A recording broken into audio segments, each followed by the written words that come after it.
How's it going, everybody? Today we're taking a dive into the Fringe format Pauper Commander, and we're looking at the top 10 mana rocks in this format. Pauper Commander, or PDH for short, is a Fringe format where players can only use commons in their deck and use an uncommon creature as their general instead of a legendary creature.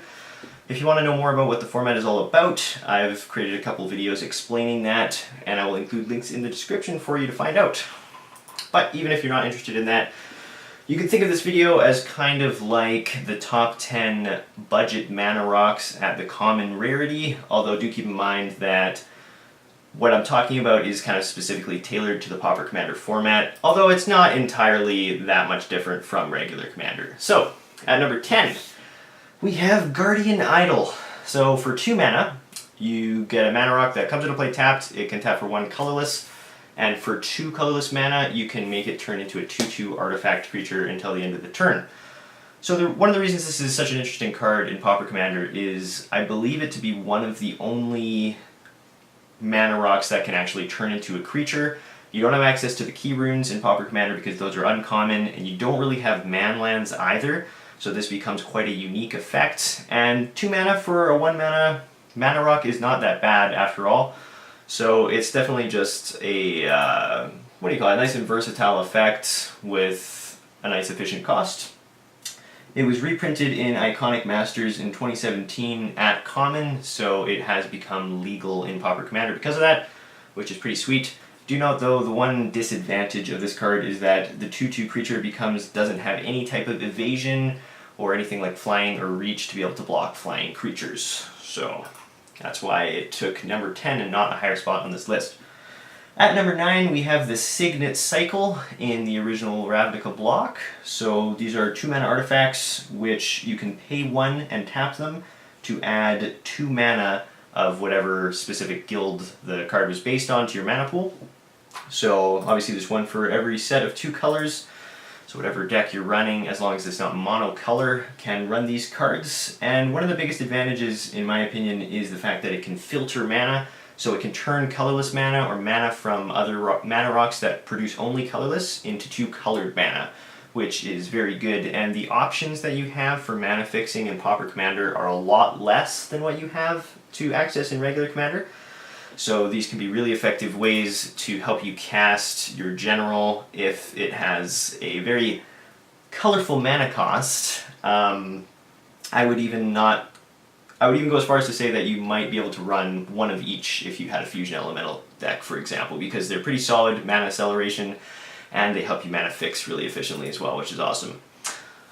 And you know, like I said earlier too, you can't run these in a monocolored deck, and that's one of the big disadvantages. And another big disadvantage too is that they're hard to play with. Oftentimes you might filter the wrong color of mana into these rocks and then regret it later. And also you can't use them for mana if you accidentally tap all of your other mana, because it does require at least 1 mana in order to tap and get the effect. So, at number 8, we have Seer's Lantern, which is a 3 mana artifact which you can tap for 1 colorless, so you're pretty okay already. And you can also tap 2 and tap it to scry 1. Now scry I find to be a very powerful effect in Pauper Commander, especially the ability to do it every turn like on Seer's Lantern, because the ability to get card advantage in this format is a lot more limited than regular EDH. I mean, you don't have Harmonize in green, and if you're not in blue, then you can really be lacking options in a lot of cases. So I know Scry isn't technically card advantage, but it definitely allows you to optimize the cards that you do draw. For those that don't know, scrying just means looking at the top card of your library, and you can either keep it there or put it on the bottom. I even run this in my deck that has a general, which is a mana sink. The general is Azure Mage, so I can pay 4 mana in order to draw a card. And even with that, I still find it to be very effective. But if you don't have a general that's a mana sink, then it can be a great way to use your unspent mana at the end of the opponent's turn. At number 7, we have Pristine Talisman. This is one of my personal favorites.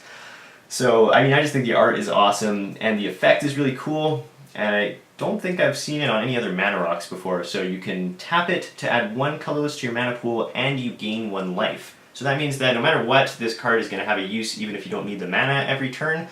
You're going to be able to gain some life with it, which is really cool. And it combos... Oh, sorry, before I go into that, compare it to Marble Chalice and see why Pristine Talisman makes this card look very, very bad. That was just a little example that I wanted to show, because I used to look at this card when I was new to Magic and think, oh, Marble Chalice, that's kind of a cool card, but Pristine Talisman just kind of blows this card out of the water. The combo that it works, or it's not even really a combo, but it just works very nicely with the general Ajani's Pride Mage. It is an uncommon, so it can be used as your general, and it has the ability that whenever you gain life, you can put a +1/+1 counter on it, so obviously every turn you're getting a +1/+1 counter on this guy, which is very effective.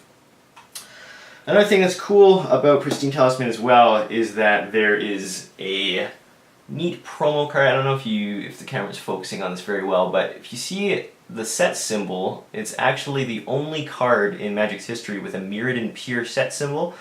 This special version of the card was released at the Mirrodin Besieged Game Day in 2011 and was kind of a, how should I say, a preview to the next set, which was undetermined at the time, because in the storyline, the Mirrans and the Phyrexians were having a war and they hadn't spoiled yet who was going to win the war. So the next set was either going to be Mirrodin Pier or New Phyrexia. And if you were lucky enough to get one of these cards during the tournament, this would be the rare one to get, whereas the Phyrexian one, Suture Priest, was reprinted with the same set symbol. So that's just a little neat piece of Magic history and a cool thing to collect if you're a promo collector like me. At number 6, we have Felwar Stone. So it's a 2-mana artifact that can tap for 1 mana of any color that an opponent's land could produce. So obviously if they don't have any of your colors, then it just taps for 1 colorless, which is not bad to begin with. I mean, 2 mana for an artifact that can immediately tap for 1 mana is not, you don't have a ton of options for that in Pauper Commander, so that's, I would say, quite good just to start off with. And then the fact that it can also tap for colored mana is really nice, and the fact that it can even tap for any color of mana is really sweet. So, for example, if you're playing at a table with a lot of other players, chances are that somebody's going to have at least 1 mana of every color as an option for their lands, and so your Felwar Stone is going to be a 2-mana mana fixer, which is definitely really strong. And it should also be noted that cards like Unknown Shores or any other land with a restriction, but that can still technically produce mana of any color or of certain colors, will also allow Felwar Stone to tap for mana of any color. So like Unknown Shores, you have to pay 1 mana and tap it to get 1 mana of any color, but that doesn't actually matter and will allow your Felwar Stone to be essentially a 2-mana manolith, which is pretty sweet. And I know Felwar Stone is used really commonly in regular Commander as well. It's been printed in a lot of pre-made Commander decks. Felwar Stone was printed at Common in Masters Edition 3, although all the paper printings are uncommon, so it is legal in the Pauper Commander format. At number 5, we have the Locket cycle of Guilds of Ravnica. So Golgari Locket and a bunch of other Lockets for the different 2-color combinations. Not all of them have been printed yet, as Guilds of Ravnica is the newest set currently. But I do imagine they're going to be printing every single 2-color combination. But let me just go over this card. So 3-mana artifact that can tap for 1 of either color of mana, depending on which colors you're playing, in this case green and black. And you can also pay 4 hybrid color mana, so 4 of any combination of black or green mana, and tap it and sacrifice it to draw not 1 but 2 cards. So this is really awesome, and I'm pretty sure it's the only case that this is actually seen in Pauper Commander, where a mana rock actually gives you card advantage by playing it. So you can think of it as like an inspiration whenever you don't need this card. You know, it's sort of just a way to get card advantage, and is really kind of the type of ability that you almost go, why not? Like if you have the mana to activate it and you don't have anything else to spend the mana on, it's almost like, why not activate it and get yourself some card advantage? Unlike a lot of the other mana rocks, which just merely replace themselves when you use their second ability. So of course, yeah, it's just more kind of colors there. So Thought Vessel at number 4 is a 2-mana artifact which can tap for 1 colorless mana as soon as it comes out, and it makes it so that you have no maximum hand size. And this is really awesome in Pauper Commander because this effect is harder to come by than in regular Commander. I believe, and correct me if I'm wrong, that Thought Vessel and Library of Ling are the only 2 effects in Pauper Commander that can make you have no maximum hand size. or at least they're the only effects in colorless that can make you have no maximum hand size, so that's really cool. And it pairs very nicely with Rhystic Study, which is an enchantment that lets you draw a card whenever an opponent plays a spell unless that player pays 1 colorless mana. So as you can imagine, if you're at a table with a lot of other players, your hand could fill up quite quickly, and I find oftentimes with Rhystic Study I end up having to discard cards during my discard phase. But if you have Thought Vessel out, obviously you won't have to do that, which is just a nice little added bonus on that card. The only unfortunate drawback about Thought Vessel is that it does cost around $6 at the time that I filmed this video.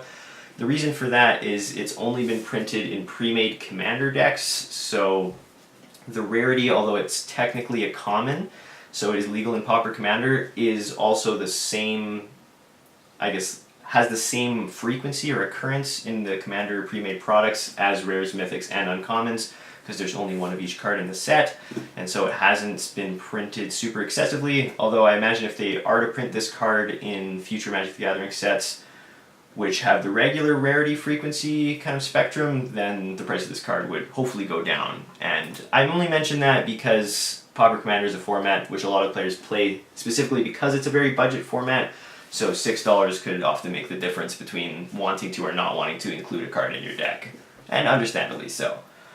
At number 3, we have Sisay's Ring and Golem's Eye. So these are, I put them together because they're basically the same card, but with a different name. They're both 4 mana artifacts which can tap for 2 colorless mana. So, I mean, essentially 4 mana Soul Rings, but obviously Soul Ring is extremely, extremely broken, so just because it's not as good as Soul Ring doesn't mean that it's not good. And to my knowledge, these are the only mana rocks in Pauper Commander which give you what I like to call mana advantage, meaning that it's one card which allows you to get access to tap for 2 mana. Other than in green, which has cards like Ranger's Path and Sky Shroud Claim, which allow you to get 2 mana for 1 card. But this ability is really nice, and actually I believe Armillary Sphere is another one, but you still have to play those lands just once per turn. It's really nice to have this mana advantage in Pauper Commander because A, as I mentioned earlier, card advantage is a lot harder to come by, and B, it just accelerates you, right? So it's just good, especially if you have an expensive general and you want to get it out quicker, or it dies and you need to play it again. It's just another good way to sort of put yourself ahead of the opponents without actually drawing any extra cards, which is really nice. At number 2, we have Mind Stone. So Mind Stone is an absolute classic. It's in a lot of EDH decks, it's been printed in a lot of the pre-made Commander decks, and so you know it's good in Pauper Commander as well if it's played a lot in regular Commander. For 2 mana, you get a mana rock that can instantly tap for 1 mana as soon as it comes out, and it also can later on in the game be sacrificed by tapping it and paying 1 mana in order to draw a card and effectively let it replace itself. So obviously just a really awesome effect. It means that you're never going to really regret having this card. If you draw it early in the game, then it accelerates your mana. If you draw it later in the game, you can always have it replace itself, which is never a bad thing to have, right? Before we get on to number 1 on the list, I just wanted to mention a few, well, honorable mentions. So there's a few cards which didn't really fit the criteria of this list, but I just wanted to mention them quickly. If you are building a Pauper Commander deck and you want more options that serve a similar purpose to mana rocks. So these are 3, they're similar to mana rocks, but they're creatures. So Warden of Geometrics is a 4 mana 2/3 with Vigilance that can also tap for 1 colorless mana. So it's really nice because you can attack with it, and then you can also use it for mana later, or use it to block on the opponent's turn, and then use the mana at the end of the opponent's turn as well. Is really nice. Scuttlemutt is a 3 mana artifact creature which can tap for 1 mana of any color, and also has the additional kind of weird effect that you can tap it to make target creature become the color or colors of your choice until end of turn. And so, you know, although this wouldn't usually be useful, it's nice to have it there because you never know when that might be something that you would want. Maybe something has protection from a certain color or something like that. You know, I don't really know what you could use it for, but it is kind of a cool thing to have. Kozilek's Channeler is a 5 mana 4/4 which can tap for 2 colorless mana, so a very strong body for Pauper Commander. Having a 4/4 and then being able to tap for 2 colorless mana and accelerate your mana curve is also really awesome. And then 3 more cards which they do fit the criteria for this list, but they just didn't quite make it on, in my opinion, but they still are worth mentioning, and they're still good cards to put in depending on your Pauper Commander deck if you're looking for mana rocks. So Erratic Relic, a 3-mana artifact that can tap for 1 colorless, and you can tap and sacrifice it to gain 3 life and draw a card if you have the City's Blessing. Prismatic Lens is a 2-mana artifact that can instantly tap for 1, and can also be used to filter your colorless mana into colored mana if you really do need that color fixing. Sphere of the Suns is a 2-mana artifact that comes into play tapped with 3 charge counters on it, and charge counters can be removed by tapping the card to add 1 mana of any color to your mana pool, which can be obviously very useful in decks that need the color fixing. And the moment you've all been waiting for, number 1 is Commander Sphere. So I guess this was kind of the obvious pick for this because this was literally a mana rock that was made to be good in Commander. It's 3 mana for an artifact that can tap to add 1 mana to your mana pool of any color in your commander's color identity. So that's in Commander basically the exact same thing as having a mana rock that can tap for any color of mana. But then it also has the really awesome effect that it can be sacrificed to draw a card without any additional cost. So one of the reasons this is so awesome is that if you compare it to a card like Mind Stone, which is already very good, and it has a low, how should I say, sacrifice cost in order to replace itself, you still have to pay 1 mana and you have to tap it, which means that you can't use itself to tap. So you're still essentially in some ways kind of paying like 2 mana to get that extra card. Where with Commander Sphere, it's absolutely free, so you don't have to tap it. So if you already tapped it earlier, you can still sacrifice it. You're not removing your ability to sacrifice it later if you need to use that mana, say at the beginning of your turn. And on top of that, you can sacrifice it after you've tapped it for mana during the same phase, and then use the mana that you got from Commander Sphere to cast the card that you drew, which is really awesome when you're in a pinch, and it's just a very efficiently costed, versatile card. Of course, for promo and foil lovers like myself, you'll be happy to hear that although this was only printed in Commander sets, Commander pre-made sets, there is a Judge foil printing available if you so choose to buy it. So that's it for this video. Was there anything I missed? Let me know in the comments if you agree or disagree with my placement of these cards. And was there any other cards that you thought deserved to be on this list that weren't?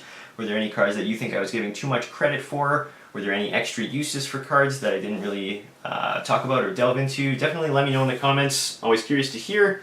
And yeah, that about wraps it up. If you're a fellow Pauper Commander player, definitely let me know in the comments because I'm always excited to see that there are other Pauper Commander players out there in the world. And yeah, everybody have a wonderful day and I'll see you in the next video.